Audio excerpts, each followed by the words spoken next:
మా ఆంధ్ర వాళ్ళు బేసిక్‌గా చేసుకునే బెండకాయ ఫ్రై చూపిస్తారండి. స్టవ్ పై పాన్ పెట్టుకొని ఒక 2 టీ స్పూన్‌లు ఆయిల్ వేసుకొని, దంచుకున్న 10 వెల్లుల్లి రెబ్బలు వేసి మీడియం ఫ్లేమ్‌లో దోరగా వేయించుకోవాలి. తర్వాత 1 టీ స్పూన్ పచ్చిశనగపప్పు, 1 టీ స్పూన్ మినపప్పు, ఒక హాఫ్ టీ స్పూన్ జీలకర్ర వేసుకొని, వీటితో పాటుగా 2 ఎండుమిర్చి, 2 రెమ్మల కరివేపాకు కూడా వేసి పోపును బాగా వేయించుకున్న తర్వాత కట్ చేసుకున్న ఆనియన్ పీసెస్ అలాగే పచ్చిమిర్చి కూడా వేసుకొని ఒక 1 టీ స్పూన్ వరకు సాల్ట్ యాడ్ చేసుకొని ఆనియన్స్ని వేయించుకోవాలి. అవి కొంచెం వేగిన తర్వాత లేతగా ఉండే బెండకాయలు ఒక పావు కిలో తీసుకుని ముక్కల్లా కట్ చేసి వేసుకోవాలి.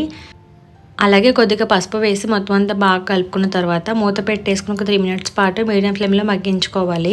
సో 3 మినిట్స్ తర్వాత చూసుకుంటే మనకి కొంచెం మగ్గి ఉంటాయి. అలాగే జిగురు వస్తుంది. జిగురు వచ్చే టైంలో ఏంటంటే మూత పెట్టకుండా మళ్ళీ ఇంకొక 2-3 నిమిషాల పాటు మగ్గించేసుకోవాలి. ఇలా వేగిన తర్వాత ఒకసారి సాల్ట్ చెక్ చేసుకుని ఏమైనా పడితే కొంచెం సాల్ట్ యాడ్ చేసుకోండి.